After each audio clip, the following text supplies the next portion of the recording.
नमस्कार, शाम के 7 बजने को है। देश के सबसे लोकप्रिय, सबसे विश्वसनीय और नंबर 1 शो शंखनाद में आप सभी का स्वागत है। मैं हूं आपके साथ चित्रा त्रिपाठी। देश में चिड़िया उड़ का खेल खेला जा रहा है।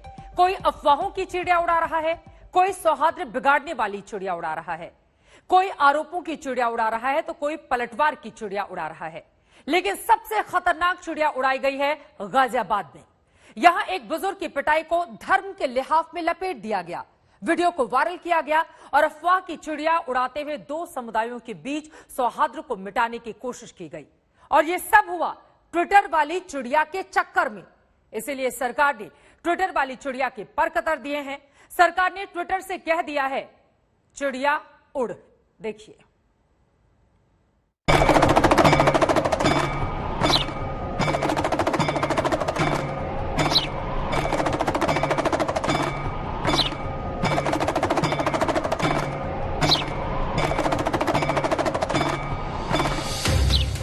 चिड़िया उड़ अफवाह की, चिड़िया उड़ धार्मिक उन्माद की, चिड़िया उड़ फरेब की, चिड़िया उड़ नफरत की। अफवाह की चिड़िया जब ट्विटर वाली चिड़िया के साथ परवाज करती है तो पंख आकाश में अंधकार का विस्तार करने लगते हैं। नफरत की चिड़िया 280 अक्षर वाली ट्विटर वाली चिड़िया के साथ आवाज मिलाती है तो आवाज की गति प्रकाश की गति से भी तेज हो जाती है। वो दौड़ती है गाजियाबाद से फरीदाबाद, फरीदाबाद से मुरादाबाद, मुरादाबाद से फैजाबाद, क्या मऊ, क्या लखनऊ, क्या दिल्ली, क्या दिलदार नगर या कोई शहर। ऐसी ही अफवाह की चिड़िया उड़ी गाजियाबाद से। एक वीडियो आया जिसमें 72 बरस के अब्दुल समद नाम के बुजुर्ग को कुछ लोग पीट रहे हैं, उनका धार्मिक अपमान कर रहे हैं। लेकिन इस वीडियो को धर्म से जोड़ा गया। कहा गया कि वर्ग विशेष ने इन्हें मुस्लिम होने और दाढ़ी रखने के लिए पीटा। वैसे भी ट्विटर वाली चिड़िया धार्मिक उन्माद के मामले पर पंख पसार कर उड़ती है तो उड़ी, मगर अफवाह की चिड़िया का उड़ना गाजियाबाद पुलिस की नींद उड़ा गया। जांच हुई तो मालूम चला कि मसला धार्मिक नहीं, व्यक्तिगत है। उन्होंने ये बताया कि तावीज की वजह से उन्होंने मन में उनके इस व्यक्ति के लिए नाराजगी थी और ऐसा लग रहा था कि एक विपक्षी के साथ मिल करके ऐसा तावीज बनाया गया जिससे जो भी वो व्यक्ति संतुष्ट नहीं था, उसके घर में उससे विपरीत प्रभाव निकल के आ रहा था। तो जो मुख्य अभियुक्त है उसने जो घटना करी अपने दोस्तों को बुला करके करी। ये कोई धार्मिक उद्देश्य से की गई, इसके पीछे जो भी व्यक्तिगत कारण था वो स्पष्ट रूप से निकल आया। तो मामला ताबीजी था, लिहाजा पुलिस ने आरोपियों को गिरफ्तार कर लिया। इनके साथ मारपीट और अभद्रता की गई जो कि पूर्ण रूप से गलत थी। उसका वीडियो संज्ञान में तुरंत आने के बाद पुलिस ने तुरंत कार्रवाई इसमें की और इसमें हमने मुकदमे में जो धाराएं थी उसको बढ़ाया गया और इसमें 3 अभियुक्त जेल जा चुके हैं जो कि मुख्य आरोपी हैं। अन्य अभियुक्तगण जो भी हैं 5-6 लोग, सभी लोग चिन्हित कर लिए गए हैं। बहुत ही जल्दी उनको भी जेल भेजा जाएगा। लेकिन जिन लोगों ने अफवाह की इस चिड़िया को अपने ट्विटर वाले घोंसले से उड़ाया था, पुलिस की उन पर नजर थी, लिहाजा उन पर भी केस दर्ज किया गया। इनमें पीटने वाले आरोपी भी हैं और बिना फैक्ट चेक किए वीडियो वायरल करने वाले भी। मसलन Twitter INC, Twitter communication India private limited, Salman Nizami, doctor Shama Mohammed, Zubair Ahmed, Rana Ayyub, Saba Naqvi और एक अखबार। घटना व्यक्तिगत विवाद के कारण हुई है तथा विपक्षीगण हिंदू व मुस्लिम दोनों ही संप्रदायों से संबंधित हैं। उक्त स्पष्टीकरण के बावजूद धार्मिक वैमनस्यता तथा प्रदेश में माहौल खराब करने के लिए कतिपय सोशल मीडिया इन्फ्लुएंसर, जिनमें 5 व्यक्ति एक मीडिया ग्रुप शामिल है, के द्वारा अपने ट्वीट्स को डिलीट न किया गया। लेकिन अफवाह की इस चिड़िया को उड़ाने और धार्मिक विद्वेष फैलाने के लिए ट्विटर पर सख्त एक्शन हुआ।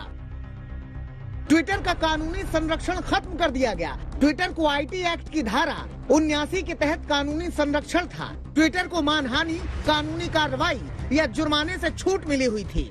बहुत मैं विनम्रता से कहना चाहता हूं इन सारी सोशल मीडिया कंपनियों को, भारत की डिजिटल संप्रभुता के साथ कोई समझौता नहीं किया जाएगा, कोई समझौता नहीं किया जाएगा। अगर भारत में आपको व्यापार करना है, आप प्रॉफिट मेकिंग कंपनी अमेरिका की, स्वागत है, व्यापार करिए, करोड़ों अरबों कमाइए, लेकिन भारत के कानून और भारत के संविधान का आपको पालन करना पड़ेगा। मतलब ये कि जिस मंच से अफवाह की चिड़िया उड़ी, उसी ट्विटर वाली चिड़िया के पर कतर दिए गए और पर कतरे गए तो ट्विटर वाली चिड़िया पर FIR दर्ज की गई। कलम चली कि ट्विटर ने धार्मिक भावनाएं भड़काई, आपराधिक इरादे से काम किया, साजिश के तहत काम किया गया, धार्मिक सौहार्द बिगाड़ना मकसद था और दो समुदायों में घृणा फैलाना मकसद था। ट्विटर वाली चिड़िया के पंख उधेड़े गए तो उधर से फिर एक चिड़िया उड़ी। ट्विटर पर ही ट्विटर वालों ने कहा कि हम IT मंत्रालय को प्रक्रिया से अवगत करा रहे हैं, हमने अंतरिम मुख्य अनुपालन अधिकारी को बरकरार रखा है और इसका विवरण हम जल्द ही सीधे मंत्रालय के साथ साझा करेंगे। ट्विटर नए दिशा निर्देशों का पालन करने के लिए हर संभव कोशिश कर रहा है। मुस्लिम बुजुर्ग के पिटाई के वायरल वीडियो के मामले में गाजियाबाद पुलिस ने ट्विटर के खिलाफ भी FIR कर दी है। इसके अलावा तमाम उन लोगों के खिलाफ FIR की गई है जिन्होंने इस वीडियो को ट्विटर और अन्य सोशल मीडिया प्लेटफॉर्म्स पर शेयर करके यह दावा किया था कि बुजुर्ग से मारपीट की गई और उनसे जय श्री राम के नारे लगवाए गए। पुलिस का यह साफ कहना है कि इसमें कोई भी सांप्रदायिक एंगल नहीं है। ये आपसी झगड़ा एक ताबीज को लेकर के हुआ था और पीटने वाले लोगों में मुस्लिम युवक भी शामिल थे जिनको जेल भेज दिया गया है। इस घटना ने यह संदेश दिया है कि अफवाहों की चिड़िया उड़ाने से पहले 100 बार सोच लीजिए, कहीं ऐसा ना हो कि जीवन की चिड़िया जेल में उड़े और समय काटने के लिए जेल की दीवारों के पीछे आप खेलें चिड़िया उड़। अभिषेक आनंद, अरविंद ओझा और हिमांशु मिश्रा के साथ आज तक ब्यूरो। ट्विटर वाली चिड़िया पर अफवाह की आंधी चली तो सियासी चिड़िया भी चहकने लगी। तमाम सियासी दलों की बोली बदल गई। किसी ने योगी सरकार के खिलाफ अपने तिलमिलाहट की चिड़िया उड़ाई तो किसी ने गाजियाबाद पुलिस के खिलाफ तलखी की चिड़िया उड़ा दी। लेकिन इन सारी चिड़ियों से भरे अफवाहों के आकाश को गाजियाबाद पुलिस और योगी सरकार ने नाम लिया और बता दिया कि अफवाह और साजिश वाली सियासत की चिड़िया वही उड़ाएंगे और अफवाहों को हमेशा के लिए कह देंगे चिड़िया उड़।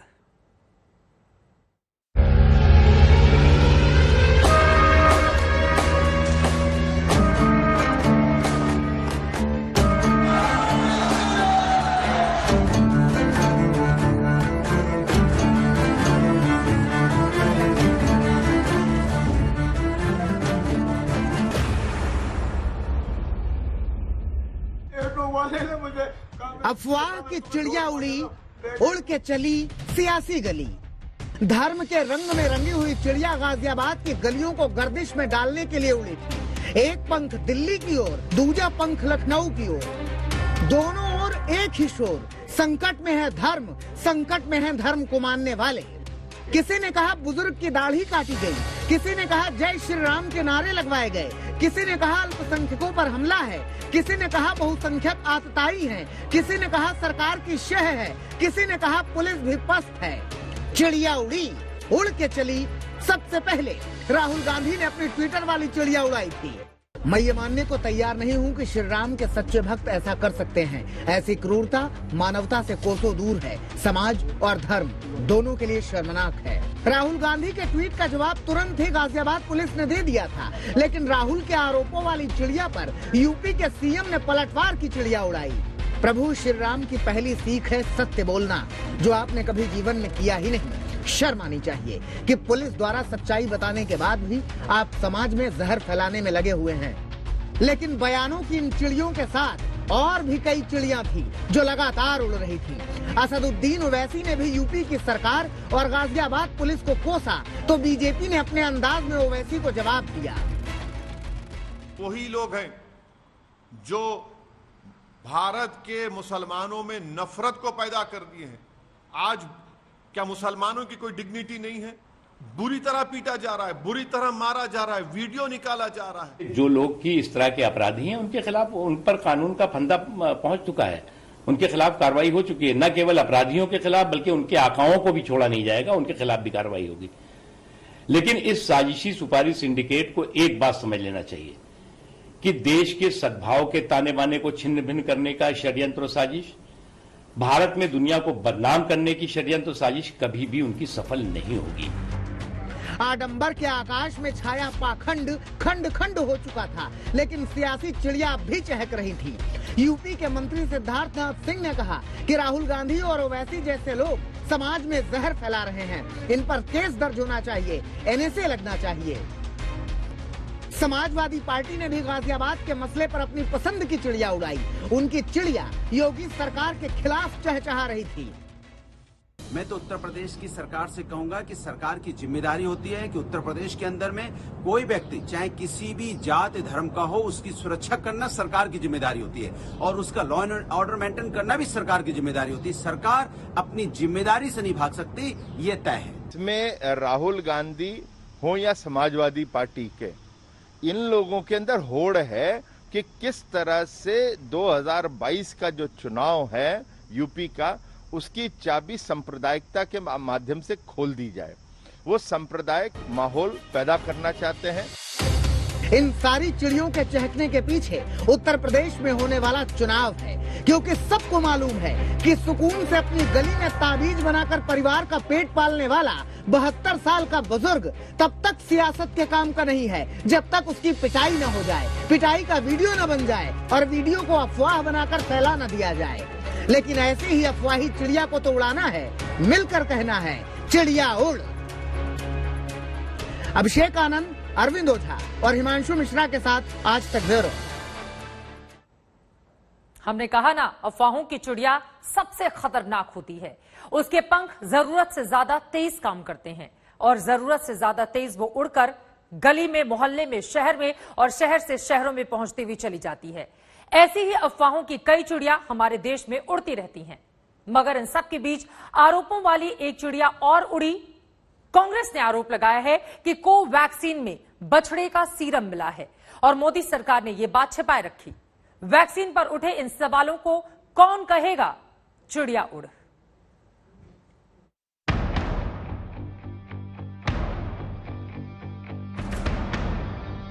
अफवाहों की कोई एक चिड़िया थोड़े होती है, ये तो अनेक चिड़िया होती हैं।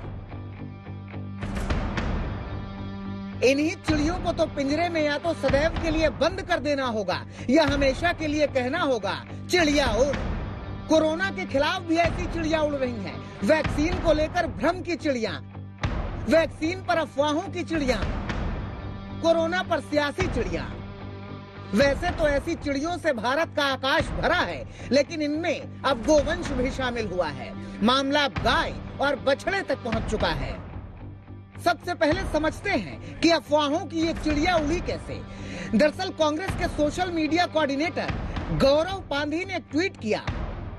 गौरव ने एक आरटीआई रिपोर्ट का हवाला देकर वैक्सीन में बछड़े के सीरम के इस्तेमाल का आरोप लगाया और मोदी सरकार को कटघरे में खड़ा कर दिया।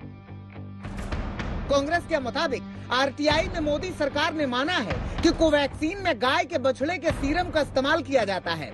इसमें 20 दिन के बछड़े को मारकर इसका इस्तेमाल किया जाता है। अगर ऐसा है तो सरकार की ओर से पहले जानकारी क्यों नहीं दी गई? इससे धार्मिक भावनाएं आहत हो सकती हैं। ये एक जघन्य अपराध है। Now there is this conversation going around on Covaxin based on an RTI response by the government of India that it consists cow-calf serums, which is actually clotted blood obtained after slaughtering the young cow calves. Government should not betray the faith and belief of people. That people should go for the vaccines, yes. That's the only way to defeat the pandemic. Keeping all our faiths and beliefs aside, we should go for the vaccines. But it is equally important for the government to not betray the faith and belief of people. गौरव ने अपने tweet पर RTI की report भी share की है। ये जवाब Central Drugs Standard Control Organisation ने विकास पाटनी नाम के व्यक्ति के आरटीआई पर दिया है, जिसमें वैक्सीन में बछड़े के सीरम के इस्तेमाल का जिक्र है। लेकिन मामला जितना आसान लग रहा है उतना है नहीं, जिसे बारीकी से समझना बेहद जरूरी है। अफवाहों का बाजार गर्म हुआ तो स्वास्थ्य मंत्रालय सामने आया, जिसने साफ किया कि सोशल मीडिया में तथ्यों को तोड़ मरोड़ कर पेश किया जा रहा है। स्वास्थ्य मंत्रालय ने पूरी प्रक्रिया को समझाया। नवजात बछड़ा सीरम का उपयोग केवल वेरो कोशिकाओं की तैयारी और विकास के लिए किया जाता है। वेरो कोशिकाओं का उपयोग कोशिका जीवन स्थापित करने के लिए किया जाता है, जो टीकों के उत्पादन में सहायक होते हैं। इस तकनीक का इस्तेमाल दशकों से पोलियो, रेबीज और इन्फ्लुएंजा के टीकों में किया जाता रहा है। इन वेरो कोशिकाओं को विकास के बाद पानी और रसायनों से धोया जाता है। ऐसा इसे नवजात बछड़ा सीरम से मुक्त करने के लिए किया जाता है। इसके बाद ये वेरो कोशिकाएं वायरल ग्रोथ के लिए कोरोना वायरस से संक्रमित होती हैं। वायरल ग्रोथ की प्रक्रिया में वेरो कोशिकाएं पूरी तरह नष्ट हो जाती हैं। इसके बाद इस बड़े वायरस को भी मार दिया जाता है और शुद्ध किया जाता है। मारे गए इस वायरस का प्रयोग अंतिम टीका बनाने के लिए किया जाता है और अंतिम टीका बनाने में कोई बछड़ा सीरम का उपयोग नहीं किया जाता। स्वास्थ्य मंत्रालय ने साफ किया कि अंतिम टीका यानी कोवैक्सीन में नवजात बछड़े का सीरम बिल्कुल नहीं होता। बछड़ा सीरम अंतिम वैक्सीन उत्पादक का घटक नहीं है। अब जब सियासी रंग चढ़ गया, धर्म का तड़का लग गया, तो नेताजी भी कहां पीछे रहने वाले हैं। बिगुल बज गया, आरोप प्रत्यारोप का सिलसिला शुरू हो गया।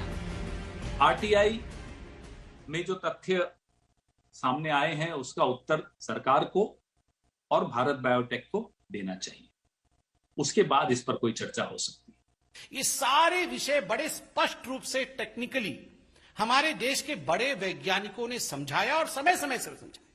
उसके बावजूद कांग्रेस पार्टी ने जिस प्रकार की उद्दंडता की, धृष्टता की, महापाप किया है, the Congress party has sinned today. ये पाप से और सिन से कम।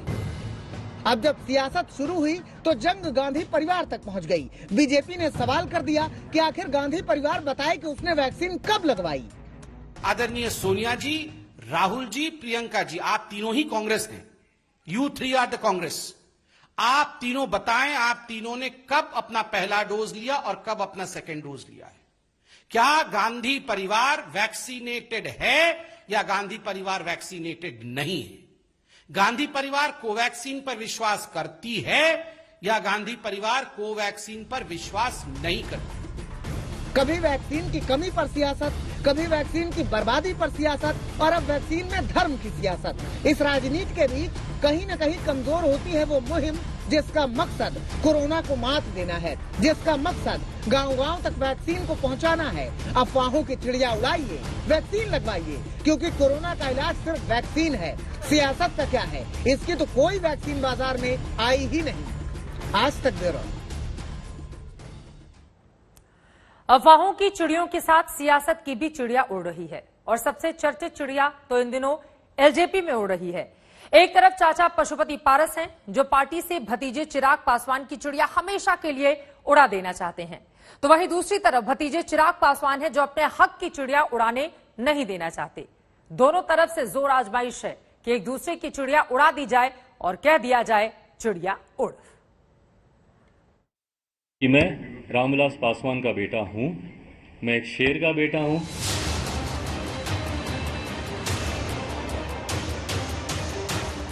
चिड़िया सिर्फ अफवाहों की नहीं है, एलजेपी में एक चिड़िया सियासत की भी उड़ रही है। चाचा भतीजे में ये जंग जारी है। दोनों तरफ से एक दूसरे के हक की चिड़िया उड़ाने की तैयारी है। चाचा के खिलाफ चिराग की चिड़िया आज जमकर चहचहाई। कहा चाचा ने करवा दी जग हंसाई, रिश्तों में चाचा ने कालिक पुतवाई और संबंधों की खोज दिखाई। क्या बेस्ट लीगल वे आउट होगा, क्या हम लोग को अगला कदम उठाना चाहिए, उसको लेकर हम सब की चर्चा चल रही है। सही समय पर आने पर उसकी जानकारी। चिड़िया उड़ का असली खेल तो चाचा भतीजा ही खेल रहे हैं। कोई अस्तित्व की चिड़िया बचाना चाहता है, कोई विरासत की चिड़िया उड़ाना चाहता है, कोई पार्टी पर कब्जे की चिड़िया बैठाना चाहता है।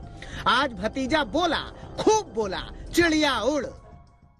और सबसे बड़ी बात, पहले तो ये मेरा इंटरनल मैटर है, ये मेरी पार्टी का मैटर है। जब आपको अपने ही धोखा देते तो फिर आप बाहर वालों पे आप क्या उंगली उठाएं।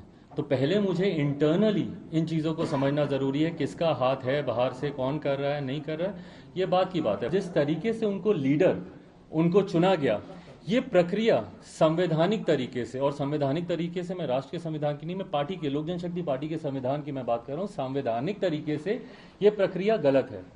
पार्टी में पार्टी का leader of the house parliament में या विधानसभा में या विधान परिषद में कौन होगा, इस बात का निर्णय सिर्फ और सिर्फ पार्लियामेंट्री बोर्ड ले सकता है। And in absence of parliamentary board, ये पूरी की पूरी power resides in the hand of the national president. राष्ट्रीय अध्यक्ष के पास ये पूरी पावर है इस बात को चुनने की। भतीजे की चिड़िया चाचा के चरित्र की चिंदियां उड़ा रही थी, लिहाजा चिंतित चाचा भी अपनी चिड़िया लेकर आए। उनके बयानों से तो यही लगता है कि पार्टी से अब भतीजे की चिड़िया वो उड़ा के रहेंगे। कि चिराग पासवान जी ने प्रदेश अध्यक्ष पद से मुझको क्यों हटाया, आप इसका जवाब उनसे मांगिए। हमारे नेतृत्व में चुनाव हुआ बिहार लोकसभा में और 6 में 6 सांसद हम चुनाव जीते और पूरे देश में लोक जनशक्ति पार्टी का जो परसेंटेज ऑफ वोट है सभी दल से अधिक आया। ये गवर्नमेंट का रिपोर्ट है, चुनाव आयोग का रिपोर्ट है। जब अच्छे ढंग से बिहार का शासन चल रहा था, संगठन का काम हो रहा था, फिर कौन सी ऐसी परिस्थिति आ गई कि चिराग पासवान जी गैर कानूनी ढंग से हमको अध्यक्ष पद से हटा दिए, जबकि अध्यक्ष पद से हटाने का उनको कोई अधिकार नहीं था। उसमें पार्लियामेंट्री बोर्ड के चेयरमैन थे, राष्ट्रीय अध्यक्ष नहीं थे। क्या अभिनेता से नेता बने मिथुन चक्रवर्ती बंगाल के सियासी बदलापुर में फंस गए हैं? जी हां, ये सवाल इस नाते उठे हैं क्योंकि मिथुन चक्रवर्ती अब कानूनी पचड़े में फंसते हुए दिखाई दे रहे हैं। कोलकाता की रैली में मिथुन चक्रवर्ती ने खुद को कोबरा कहा था। इस बयान को लेकर उनके खिलाफ केस दर्ज हुआ है। आधे घंटे तक पुलिस ने उनसे बाकायदा आज पूछताछ भी की है। देखिए। प्रधानमंत्री के स्वागत জানানোর জন্য জোরে হাত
पड़ गए। कोलकाता पुलिस ने उनसे उनके विवादित भाषण को लेकर लंबी पूछताछ की। पूछा कि आपने जो ये अपने डायलॉग्स दिए हैं इसमें आपको हिंसा की कोई आपको संभावना दिखती थी कि नहीं दिखती थी। तो उसमें मिठुन दा नहीं बोला कि मैं कलाकार हूं और मैं तो केवल डायलॉग्स की डिमांड होती है जब मैं कहीं जाता हूं, और ये मैं 2006 से कर रहा हूं। मैं जब ममता जी के यहाँ जब 2014 में भी इलेक्शन था, 2016 में भी था, तो भी मैंने ऐसे ही डायलॉग्स दिए थे, फिल्मों के डायलॉग्स दिए थे। तो ये सडनली अभी कैसा ये हो गया कि इससे अब हिंसा बढ़ गई। सबसे पहले हम आपको बताते हैं कि यह मामला दरअसल है क्या। पिछले 7 मार्च को मिथुन चक्रवर्ती बीजेपी में शामिल हुए थे। कोलकाता के ब्रिगेड परेड ग्राउंड में प्रधानमंत्री नरेंद्र मोदी की रैली में मोदी ने खुद दादा का इस्तकबाल किया था। आज तो हमारे बीच बांग्लार छेले मिठुन चक्रवर्ती जी भी है। उनकी जीवन गाथा संघर्ष और सफलता के अद्भुत उदाहरणों से भरी हुई है। अपनी सफलता का पुण्य वो लोकनाथ बाबा के आशीर्वाद से सामान्य जनों तक पहुंचा रहे हैं। दादा जोश में थे, उनके चाहने वाले तालियां बजा रहे थे। दादा का जोश बढ़ा और उन्होंने बांग्ला में डायलॉग मार दिया। আমি জল ঢোড়াও নই, বেলে বোড়াও নই, আমি একটা কোবরা, গোখরো আমি। আমি জল ঢোড়াও নই, বেলে বোড়াও নই, আমি জাত গোখরো, এক ছোবলে ছবি। मिथुन का ये कोबरा वाला डायलॉग तो फिल्मी था, लेकिन 3 महीने बाद उनके लिए ये डायलॉग गले की फांस बन गया। जब तक विधानसभा चुनाव चला तब तक तो सब ठीक था। 2 मई को चुनावों के नतीजे आए। सरकार बनाने का दावा करने वाली बीजेपी हाशिए पर चली गई। बंगाल में दीदी का जलवा कायम रहा।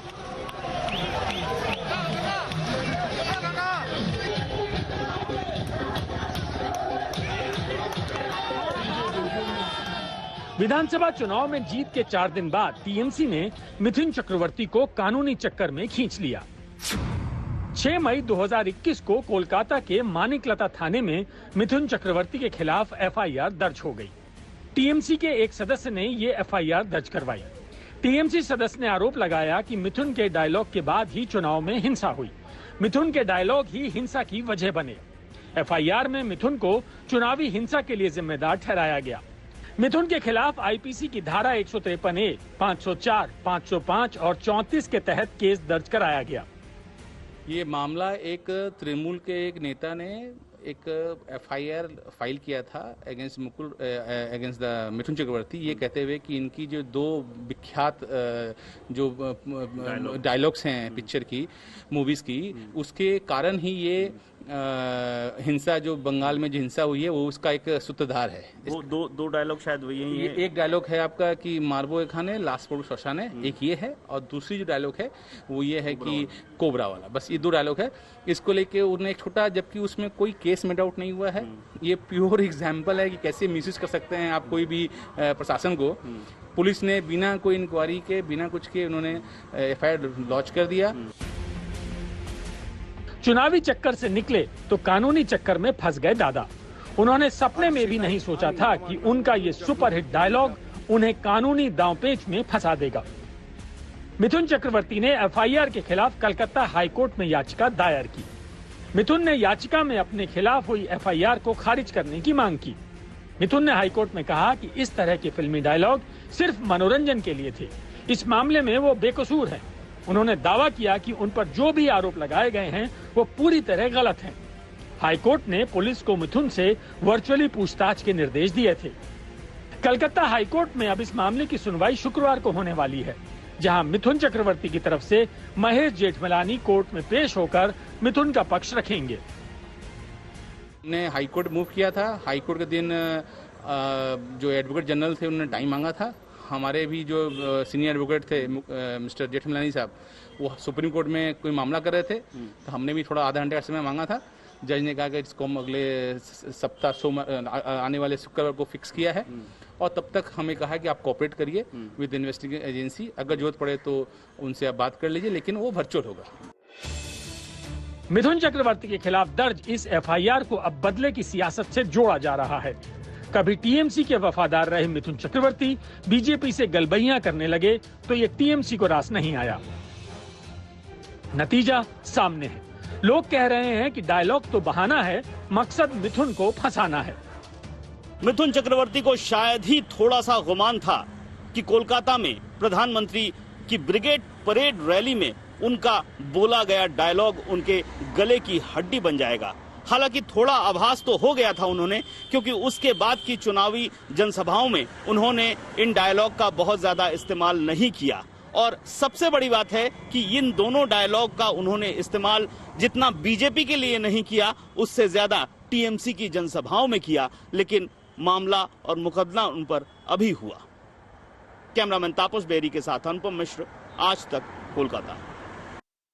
मिथुन चक्रवर्ती का आज जन्मदिन है। पुलिस ने भी पूछताछ से पहले उन्हें जन्मदिन की बधाई दी।